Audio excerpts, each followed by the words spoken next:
Olá, eu sou Darcy Bizan e você está no Tu Porém Podcast. O podcast literário dos Adventistas do 15.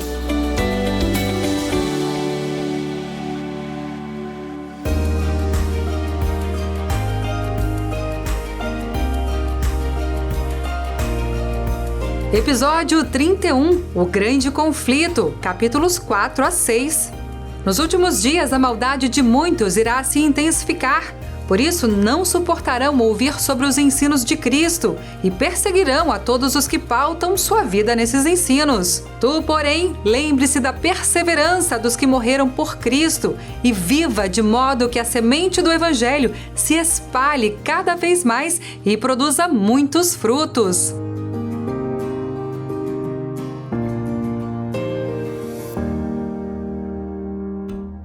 Bom dia, boa tarde, boa noite para você, ouvinte do nosso podcast Tu Porém. É um prazer estar aqui mais uma vez e você sabe muito bem que eu não estou sozinha. Eu estou aqui muito bem acompanhada, estou aqui com a maravilhosa Gabi, que é a menina mais incrível que eu conheço. E Gabi, te amo. Nossa, Fê, obrigada pelas palavras. Eu fiquei até sem palavras agora, mas... Olá, irmãos, tudo bem com vocês?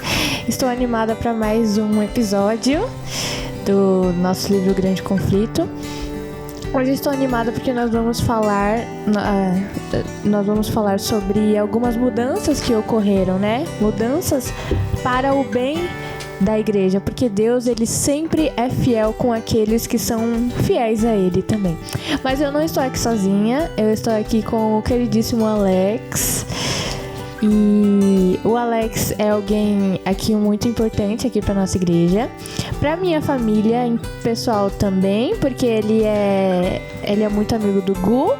Então, e o Alex também tem um coração muito bom, irmãos. Olha, eu vou falar, tá? Mas é isso, Alex, que Deus possa te abençoar.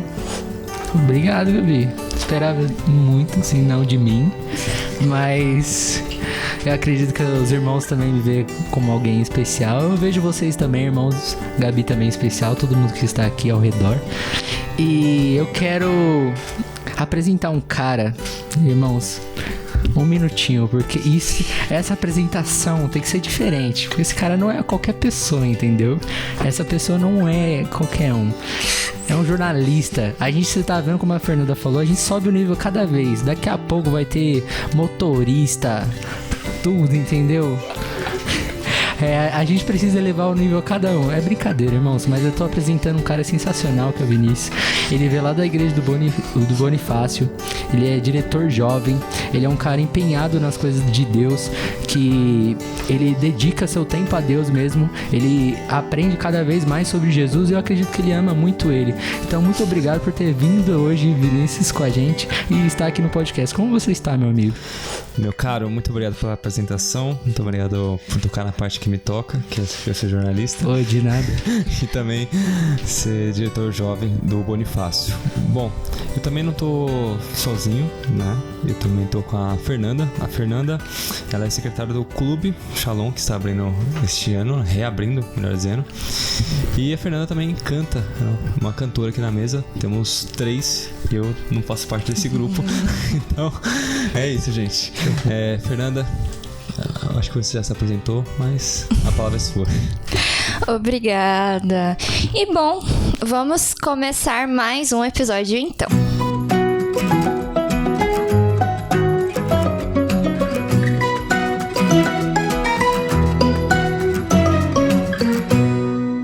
Bom, irmãos, como vocês podem ver aí, nós estamos no nosso episódio 31 e nós vamos comentar agora a respeito dos capítulos 4, 5 e 6 do Grande Conflito. E eu queria fazer a breve introdução de que no episódio passado eu acabei mencionando uma frase do Tertuliano de Cartago, que é: o sangue dos cristãos é semente. E eu gostaria de introduzir com ela de novo, porque a partir daqui nós vamos ver histórias incríveis, vamos ver testemunhos maravilhosos e enquanto eu lia o livro, essa frase martelava na minha cabeça: o sangue dos cristãos é semente. E aqui, Ellen White fala um pouco sobre grupos que resistiram ao domínio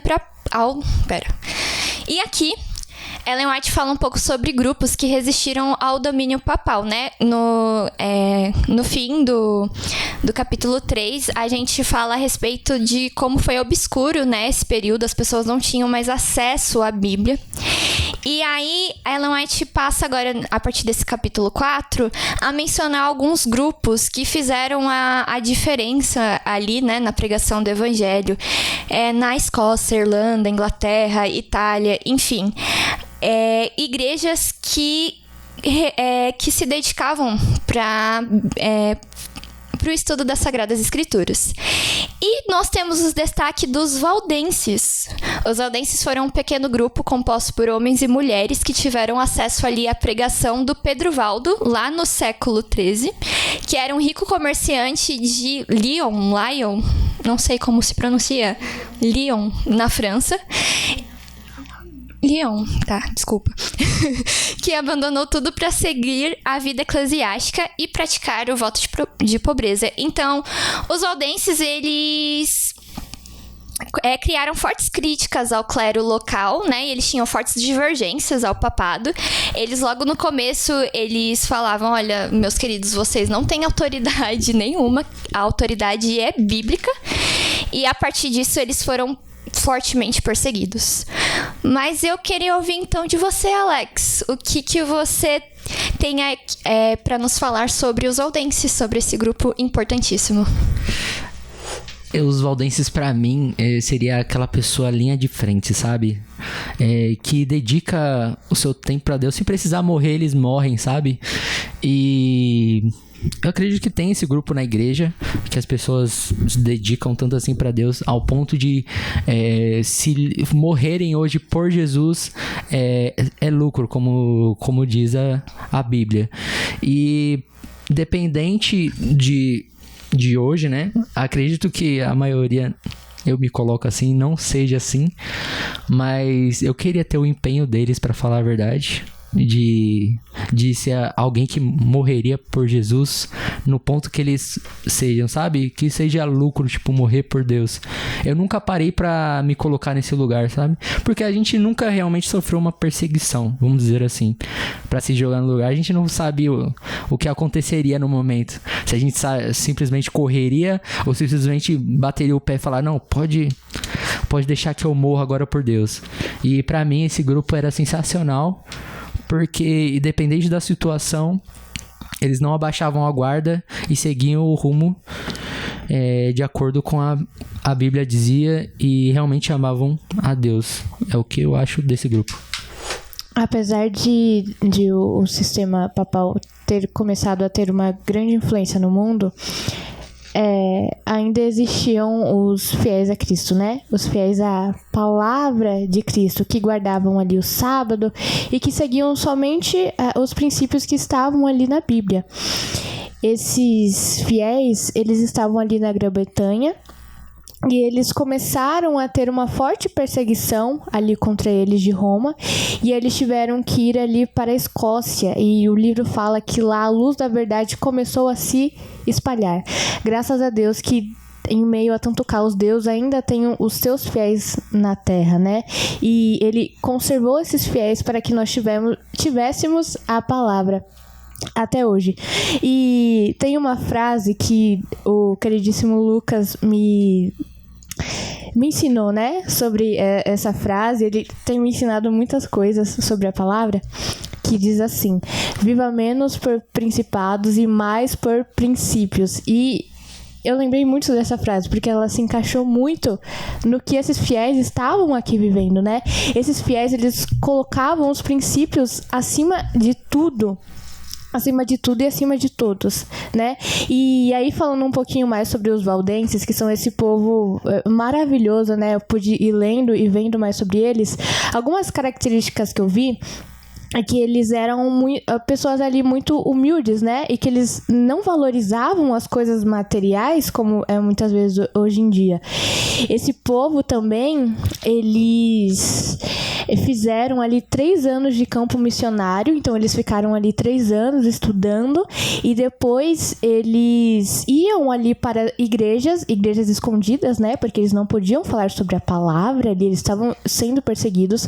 Mas esses valdenses, eles se especializavam ali no seu missionário e eles iam para igrejas escondidas para dar as palavras às pessoas. E o que mais me chama a atenção aqui neles, uma característica muito legal, é que eles faziam assim, esses valdenses, eles tinham roupas diferentes, por assim dizer, né? Eles iam ali, por exemplo, para os seus colégios com uma roupa diferente, porque eles escondiam partes da Bíblia, né? Pedaços da Bíblia dentro das roupas deles. E aí, quando apareciam pessoas ali sedentas pela palavra, pessoas querendo saber sobre Jesus, sobre a palavra, eles pegavam esses pedaços ali escondidos e davam às pessoas. Então, eu vejo que nós temos que agradecer muito esse povo, né?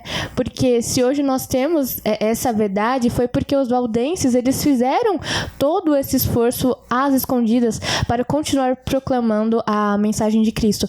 E eu vejo isso muito assim nas nossas vidas, sabe? Nós temos que ter essa pureza assim de Cristo, de estar tão firmados em Cristo, de pensar, não importa o que aconteça, não importa se vão me matar, não importa se vão me perseguir, eu vou de algum jeito guardar a palavra, se não na minha mente, se não costurada nas minhas roupas, nos meus bolsos, para falar às outras pessoas sobre isso. Então fica aqui um exemplo muito forte dos valdenses para a nossa vida cristã também. É importante ressaltar a questão dos valdenses. Eu sempre falo quando eu vou passar alguma meditação em pequeno grupo. Quando o pequeno grupo, por que ele é tão interessante? Porque ele nos lembra desse período. Ele nos lembra quando a igreja ela só conseguia se reunir em pequenos grupos, e nesses pequenos grupos que ela conseguia conservar alguma fé em Cristo, conseguia ter uma comunhão, e ela conseguia de fato gerar frutos, e esses frutos eram colhidos, então a igreja conseguia prosperar. E os valdenses, eles nos lembram de que nos tempos finais, aquilo que os valdenses viveram, nós poderemos viver.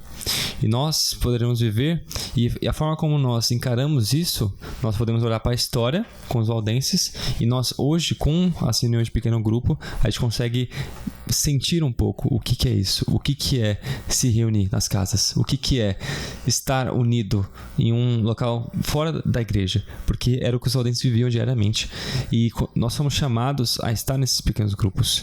E os valdenses, eles foram esse grupo que a gente falou no episódio passado sobre a perseguição. Os valdenses, a gente está olhando pro o zoom, dando um zoom na câmera. Os valdenses eram esses grupos que eram perseguidos pela Igreja Católica, e que nós vimos que a perseguição ela se alastrou por muitos séculos, mas que um desses povos que foi perseguido foi os valdenses, e nós podemos olhar para essa perseguição, admirar a coragem deles, como o próprio capítulo 4 tem como título, e trazer pra gente e pensar como que nós podemos ver isso. Mas tem um detalhe: a perseguição, a gente pensa muito em termos futuros, mas eu me lembro na convenção de diretores que teve dos jovens, e nessa convenção um pastor esteve lá, o pastor Vitor BJ. E lá ele destacou uma situação lá da Tailândia, que é onde ele reside hoje.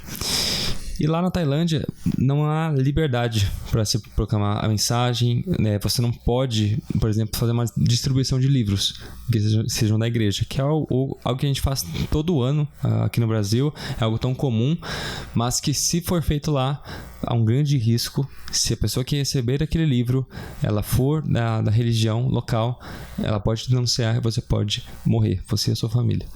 Então, a perseguição, a gente olha para o passado, a gente pensa no futuro, mas ela acontece hoje. No nosso país não, mas em outros lugares sim. O que eu acho bonito dos valdenses também é essa persistência, porque eles liam a Bíblia clandestinamente. Eles tinham os trechos, eles passaram a decorar as escrituras, porque eles não conseguiam ter acesso, e é muito bonita essa história. E os valdenses foram, então, um dos grupos que plantaram a semente para que a reforma pudesse começar. E eu também queria trazer aqui uma outra pessoa que foi importantíssima para que a reforma acontecesse, que no capítulo 5, né, a Aurora, a Ellen White menciona, que é John Wycliffe. Ele ficou conhecido, inclusive, como a estrela da manhã da reforma. Ele foi um grande acadêmico que se dedicou ao estudo das Sagradas Escrituras. Ele era da Igreja Católica, mas a partir do momento que ele começou a estudar a Bíblia, ele passou a ver que o que a igreja vivia não condizia com os ensinos bíblicos, e ele passa a pregar sobre a autoridade bíblica, ele passa a denunciar sobre os abusos da igreja, sobre as corrupções, enfim. E isso causa, como sempre, um extremo desconforto para a igreja que também passa a perseguir o John. E ele chama a atenção de muita gente a respeito da questão do sistema de confissão dos monges, né? Porque as pessoas iam até o padre, né? Até o monge, o bispo, para confessar os seus pecados. E ele falou, gente, a gente não precisa fazer isso. Nós precisamos confessar os nossos pecados somente para Deus. A gente não precisa que uma pessoa, um ser humano, fique mediando isso por nós. Mas, então eu queria trazer aqui o John Wycliffe. E você, Gabi, quais pontos você achou importante dessa figura que foi tão crucial para a Reforma Protestante? Lendo sobre esse cara, eu pensei o quanto ele foi incrível, né? John Wycliffe, eu acho que é assim que fala, ele se destacava muito ali no mérito acadêmico, né? Ele estudou ali em Oxford e o livro fala que ele foi ali a estrela da manhã, ali num momento de escuridão que os cristãos estavam passando, né?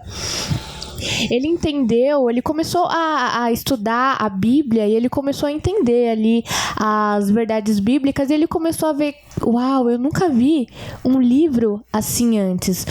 E com isso, né, claro, ele começou a querer falar isso para as outras pessoas. E John Wycliffe, ele começou a ver muitos abusos da Igreja Católica, né? Ele começou a ver que a Igreja Católica ela estava manipulando ali as pessoas e fazendo isso porque ela queria ganhar lucros em cima, né? Tudo girava ali em meio de lucro, em meio de fama. E aí ele começou a perceber que esse sistema de Roma, ele precisava ser abolido. Algumas características que eu vi assim muito fortes no livro foi que esses monges, esses padres, eles cobravam tributos absurdos ali para as pessoas. E o que eu mais achei um absurdo é de eles cobrarem ali as pessoas e falarem que isso era em nome de Deus. Por exemplo, eles chegarem ali em casas, matarem as pessoas e falarem, isso é em nome de Deus. Isso, gente, isso é um absurdo, isso é muito errado, né? E o que me chamou a atenção também foi, igual a Fê falou, foi que esses padres, eles falavam que o perdão agora era concedido pelos papas. Então, os piores assassinos ali daquela era, eles iam até esses papas, o povo ia até eles também, e para pedir ali perdão. E em cima disso, eles ganhavam o quê? O lucro, né? Eles perdoavam, entre aspas, e ganhavam o lucro. Mas isso estava sendo um grande erro, porque aí as pessoas começaram a achar que, não, eu errei, então é só eu ir até o Papa, pagar um tributo ali que eu tô perdoado. E não, gente, o perdão tem a ver com a nossa salvação, né? O que eles estavam fazendo ali com a salvação das pessoas? E aí John Wycliffe, ele começou a ver essas coisas erradas. E ele começou a falar para as pessoas, olha, isso tá errado, você não vai ganhar o perdão de alguém aqui nessa terra, você não vai ganhar o perdão de um papa, o perdão é somente de Deus. E no livro fala que as pessoas, elas começaram ali a se questionar sobre as coisas de Deus. Então é por isso que ele foi realmente uma luz ali, né, para o cristianismo. E aí, ali no finalzinho, só para terminar a história dele, é muito triste, porque fala que ele ficou muito doente de cama. E mesmo ali de cama, o papado ali, aquelas forças, eles foram lá até o seu leito de morte e eles falaram assim, você tá aí morrendo agora? Nega tudo que você disse até agora, todos os seus ensinamentos, e é pra você me pedir perdão aqui na minha presença. E ele, mesmo ali em seu leito de morte, ele foi fiel até o fim, né? Isso é muito bonito, porque ele não perdeu seus princípios até o fim. Mas é aqui que a gente vê a maldade de Roma, a maldade dos papas, a maldade dessas pessoas a irem até o leito de morte dele para quererem abusar, né? Abusar poderes sobre ele. Então, eu vejo John Wycliffe como uma luz, assim, para os nossos dias também, mas uma luz também lá para aquela época. E o legal que eu achei também desse capítulo é que o capítulo, ele mostra que a Bíblia foi traduzida em inglês, no caso. E também na Inglaterra, quando ainda não tinha tradução, não era obrigatório, tipo, não tinha lei em questão da Bíblia. Não era, tipo, se a pessoa tivesse uma Bíblia ou se ela não era uma lei que não proibia, né? Isso, entendeu? Aí depois que teve isso, teve essa proibição. Então, tipo, vamos colocar regra em cima de regra pra ninguém saber, pra ninguém tentar descobrir o que realmente a palavra de Deus diz. Então, eles foram muito importantes pra nós. Como a Gabi disse, infelizmente aconteceu isso com ele, mas ele foi uma pessoa que era de uma outra, vamos dizer assim, de outra doutrina, e quando descobriu a verdade, ele começou a espalhar para as pessoas e fala de que realmente ele acreditava, e foi quando ele foi barrado. Quando acontece conosco, é a mesma coisa. E assim, apesar dele ter morrido, o livro fala que ele teve discípulos depois. Eu achei isso muito interessante, que são os Wyclifistas, vocês me corrijam se eu estiver errada, e os Lorardos, alguma coisa assim. Ele teve discípulos depois, e mais pra frente na história a gente vai ver que esse cara, ele fez uma mudança tremenda, tanto que outras pessoas no futuro vão usar o ensino dele para continuar falando da verdade. Então, e isso foi uma lição pra mim, que tipo assim, se a gente tá falando a verdade, por mais que a gente dê a nossa vida por isso, essa verdade, ela pode impactar as outras gerações, as novas gerações. Exato. No capítulo 5, Ellen White destaca o seguinte sobre John Wycliffe: Deus colocou a palavra da verdade na boca de Wycliffe, protegeu sua vida e prolongou sua obra até ele lançar os fundamentos da reforma. É muito impactante quando nós colocamos em perspectiva de que um homem simples, mas que, estudando a palavra de Deus, ele detectou os erros da Igreja Católica, ele denunciou esses erros, ele proclamou a mensagem de que a Bíblia não era da forma como eles falavam que era. Ele formou discípulos, como a própria Gabi destacou, ele criou um movimento e ele faleceu. E ele falece, mas o seu ensinamento, a sua contribuição, o seu legado, ele permanece.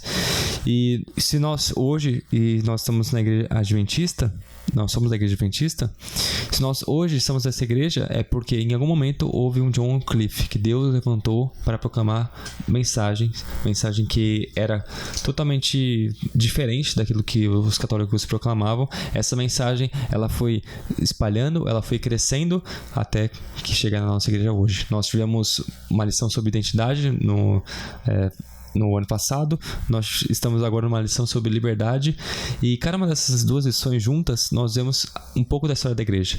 Uma sobre a história da nossa igreja e a outra sobre a história de como a igreja cristã passou a ser o que ela é hoje. E é bom destacar que essas lições que nós temos aqui na igreja são lições da escola sabatina. Elas têm temas e elas são divididas por trimestre. E nós, aqui na igreja, nos reunimos no sábado de manhã, todos os sábados, para poder comentar o que nós estudamos ao longo da semana.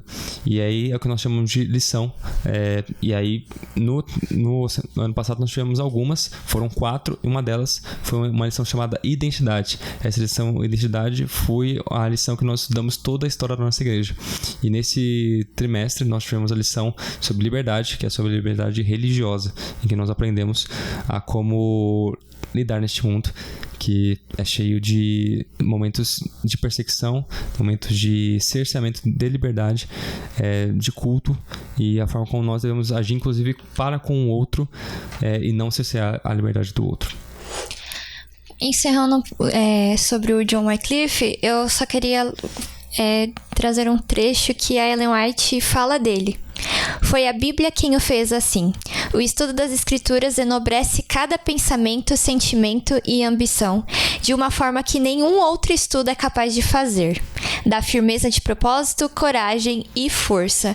Foi através dos estudos de John Wycliffe que mais pessoas tiveram a oportunidade de conhecer a mensagem da Bíblia, né? De conhecer, de retornar ao estudo.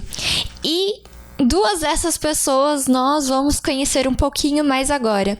Nós entramos aqui no capítulo 6, que é a dupla, onde nós vamos falar sobre o João Hus e o Jerônimo. Primeiramente, o João Hus, ele tem acesso aos escritos, né, de Wycliffe. Inclusive, Wycliffe, ele traduz, né, a Bíblia para o inglês, mas a partir do momento que o João Hus ele tem esse acesso, ele começa também a denunciar, né, sobre os abusos da igreja. E uma coisa que eu achei interessante é que o Hus, ele era artista e ele teve uma experiência interessante, que ele foi visitar 2 artistas desconhecidos ingleses, que eles reproduziram um quadro sobre a entrada triunfal de Jesus. E eu achei muito incrível porque ele vê a diferença, ele reflete, peraí, Jesus, na entrada triunfal dele, entrou com um burrinho, foi uma entrada simples. E hoje nós temos aqui o papado, nós temos aqui essa liderança toda ostentando de vestes, né, de ouro, enfim, acumulando riquezas, utilizando o dinheiro das pessoas, né, das indulgências. E isso causa um extremo desconforto no John Hus, e ele passa a denunciar isso. E eu achei isso interessante porque foi através de uma obra de arte. Eu achei bonito porque Deus pode falar com a gente de diversas formas. Não existe impedimento para que o Espírito Santo haja. E ele teve essa reflexão através de obras de arte. Então, o que eu achei muito, muito legal. E é impactante quando a gente pensa sobre isso, Fernanda, como Deus ele foi conduzindo a história. A gente tem isso na Bíblia, a gente consegue acompanhar como Deus estava com o povo de Israel. E aqui, quando a gente estuda essas bases da reforma, a gente consegue ter uma noção de como foi a história da igreja como um todo. E aqui, quando fala essa dupla, né, John Hus e Jerônimo, esses 2, eles tiveram um impacto muito importante na formação inclusive do pensamento das primeiras igrejas da Reforma.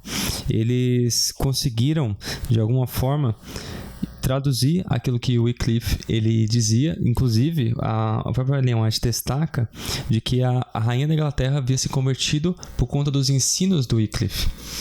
E então, esses 2, eles chegam já com um legado antes, de alguém que foi pioneiro. Eles são pioneiros, mas o pioneiro do pioneiro foi o Wycliffe. E quando esses 2, eles trabalham juntos, eles estão numa região em que os valdenses haviam ido, os abigenses, na região da Boêmia, e quando eles estão lá e proclamam essa mensagem, a gente começa a refletir, e hoje? Como é que a gente faz isso hoje? Como é que hoje a gente consegue trazer essa diferença? Hoje no culto da manhã, o pregador trouxe um dado que é muito alarmante, que na Europa, e aqui a gente está falando de uma situação da Europa, então acho que vale citar, existem pesquisas que falam que em 2050 não haverá mais cristãos lá. E a gente olha a história, 2050, a gente está falando de 500 anos após esses eventos aqui que a gente está vendo. Um pouco mais de 500 anos. Em 500 anos, por que tudo isso vai acontecer? Por que não expandiu? Por que o berço do cristianismo, que era ali, que estava crescendo a Europa, onde esteve os apóstolos, por que não continuou? Por que essa mensagem hoje ela não consegue se espalhar como era antes? A gente pensa sobre isso, é difícil chegar a conclusões, mas quando nós observamos que Deus está no comando das coisas e nós vemos a formação da igreja, nós podemos ter paz de que Deus conduz a história e de que, de alguma forma, é um plano de Deus, tudo que acontece. Mesmo que a gente olhe para as coisas e fale, cara, não é possível. Por que isso está acontecendo, Senhor? Calma, espera, que existe um propósito. Vai existir um John Hus, vai existir um Jerônimo, e ele pode fazer diferença. Eles podem, e pode vir grupos aí. Amém. Ali, esse capítulo começa falando que na Boêmia você tinha a Bíblia no seu próprio idioma, por exemplo, como a gente tem aqui hoje, né? E aí um tal de Gregório VII, que ele foi ali um papa da época, ele proibiu todos de adorar ali na língua boêmia. Então, basicamente, ele proibiu o povo de estudar a Bíblia e ele proibiu o povo de adorar a Deus, que são, se a gente for ver, bases aqui para o nosso cristianismo, para a nossa fé hoje em dia, né? E ele também disse assim: é bom que vocês adorem a Deus em língua desconhecida. E assim, isso é um absurdo, porque a verdade, ela ficava em falta, né? Eles fizeram isso porque somente o clero ali, eles tinham essa leitura ao povo. E é aí onde eles colocavam coisas erradas, é onde eles liam uma parte da Bíblia, mas eles colocavam ali uma vírgula e em frente eles colocavam coisas que eles queriam e que não estava ali na palavra de Deus. E aqui é interessante porque os valdenses, eles foram para a Boêmia e eles começaram a falar ali da verdade e a luz começou a se espalhar ali novamente. Mais uma vez os valdenses aqui estreando também aqui, né? E falando rapidinho sobre John Hus. John Hus, ele era alguém, assim, muito humilde, né? Ele acabou perdendo ali o seu pai e a sua mãe foi quem ensinou ele as verdades bíblicas. E é muito interessante porque John Hus, ele entra numa universidade que se chama Praga. E essa universidade era ali uma universidade que Roma, ela mandava. Então, era uma universidade onde coisas ali do catolicismo de Roma tinham ali dentro. Então, ele viu todas essas coisas, né? E aí, olha como a gente vai ver aqui a entrada de Wycliffe, né? Onde a gente falou no capítulo anterior. Esse John Hus, ele pegou alguns escritos ali de Wycliffe, ele levou ali para a Inglaterra, sem saber que aqueles escritos eram ali da palavra de Deus, e lá ele começou a ler sobre esses escritos, inclusive ele começou a ver que a rainha ali da Inglaterra, ela também seguia esses escritos. E lendo esses escritos, é como o Vini fala, né? O povo perece por falta de conhecimento. Então, ele começou a descobrir a verdadeira verdade, né?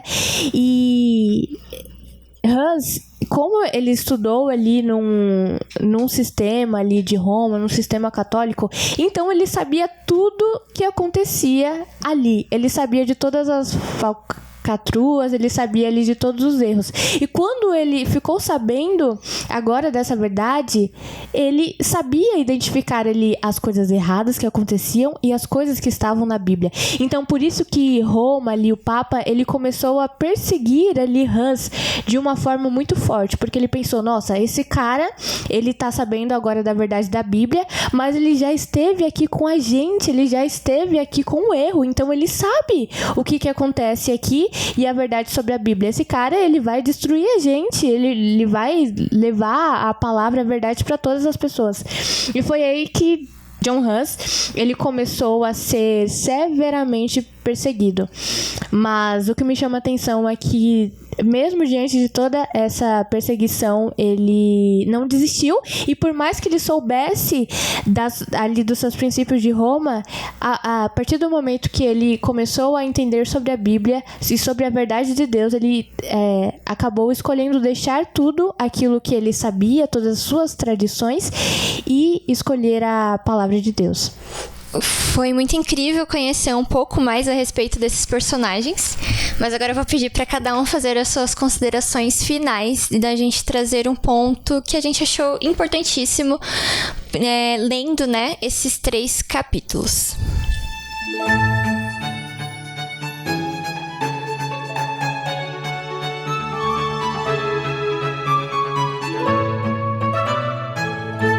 Pra mim, como eu falei no começo, a frase "o sangue dos cristãos, a semente", realmente ficou martelando na minha cabeça, porque foi um grande aprendizado de como viver a fé.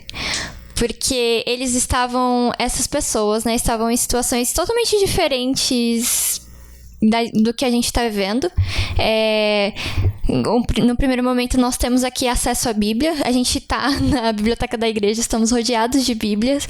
A gente tem a liberdade, né, de publicar um podcast, de falar a respeito disso. E para mim foi muito impactante acompanhar as histórias dos valdenses, porque você vê que é um povo que resistiu, um povo que insistiu de que a verdade de Jesus permanecesse. E a respeito de John Hus e do Jerônimo, o que me pegou muito foi as mortes deles, que foi bem violenta. Eles morreram na estaca, né? Eles foram presos na estaca e literalmente tacaram fogo neles. Mas o que eu acho incrível é que no momento que eles estavam sendo queimados, eles cantavam. Eu sou apaixonada por música, eu vivo música constantemente, só que eu vivo no dia a dia, assim, eu ouço, cara, imagina você cantar enquanto você tá morrendo. E pra mim foi um grande aprendizado. Foi uma oração, assim, de que Deus pudesse de que Deus pudesse me iluminar também da mesma forma que Ele iluminou essas pessoas, para que, caso eu vivencie isso também, que eu não desista, que eu permaneça nisso, porque é muito lindo ver todo esse amor e essa dedicação que eles tiveram, e que isso possa nos incentivar, né, para que a gente se aproxime mais de Deus, para que a gente veja que se pessoas se sacrificaram pela mensagem bíblica, então alguma coisa tem aí. Tem algo que a gente precisa conhecer. Então, pra mim, isso foi o ponto alto, assim, da minha reflexão.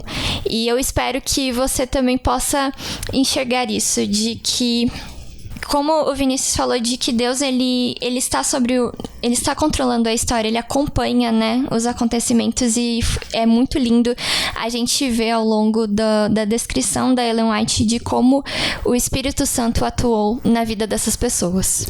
O que eu tirei aqui de aprendizado supremo aqui pra minha vida foi que ao longo de todas as eras sempre haverá fiéis, né? Sempre haverão pessoas fiéis a Cristo.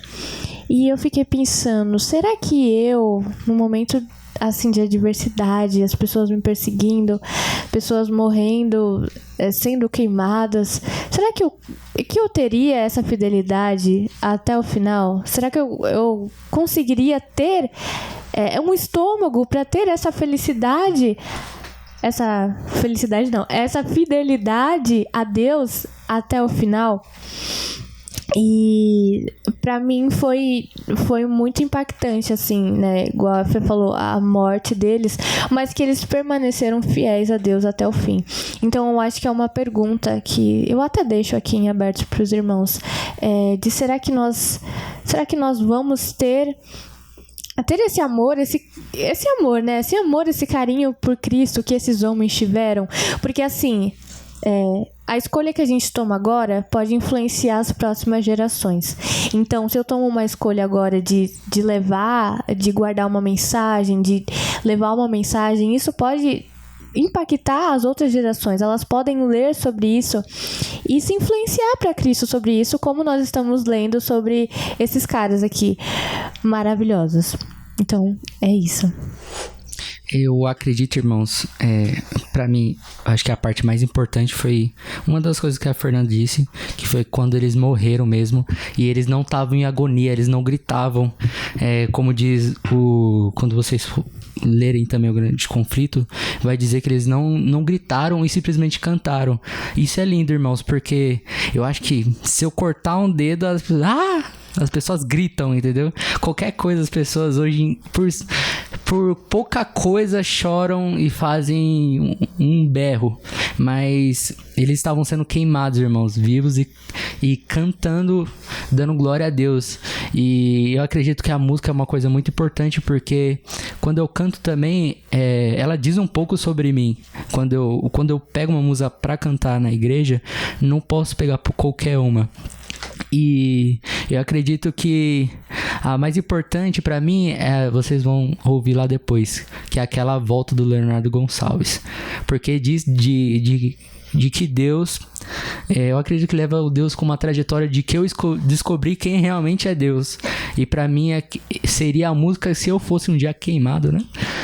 Seria a música que eu cantaria. E eu queria deixar pra vocês qual música você cantaria, ou se você conversaria com Deus nesse momento, porque teve também questões que as pessoas estavam fazendo oração, outras estavam pedindo clamor: Senhor, me leve logo. Porque antigamente as pessoas falavam que morrer para Deus era lucro, né?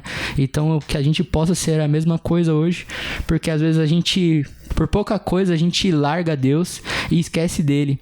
Então, as pessoas estavam sendo mortas. Então, às vezes, um trabalho, ou uma comida, ou qualquer outra coisa faz a gente se afastar de Deus. Então, irmãos, que a gente possa ser...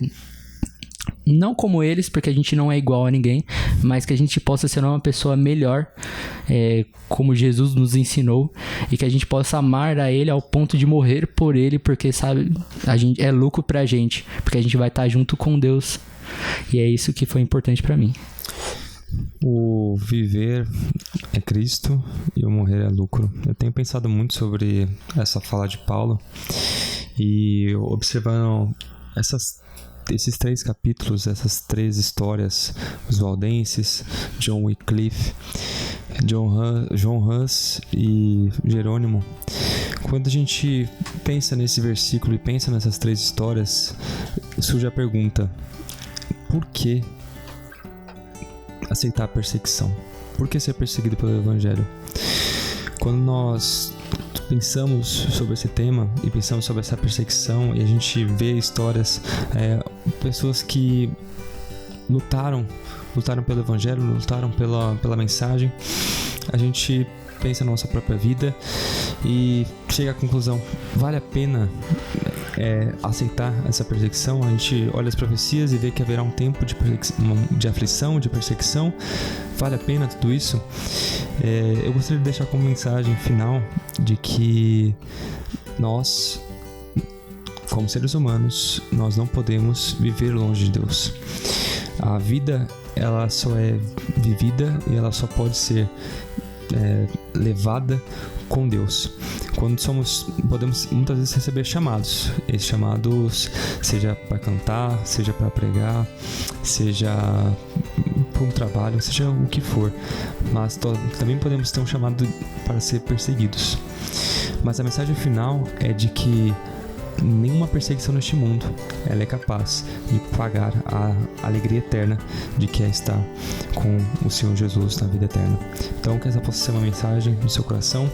Ser perseguido vale a pena, vale mediante pensarmos que o sacrifício de Cristo, ele foi feito, Cristo morreu por nós para que nós possamos ter vida eterna.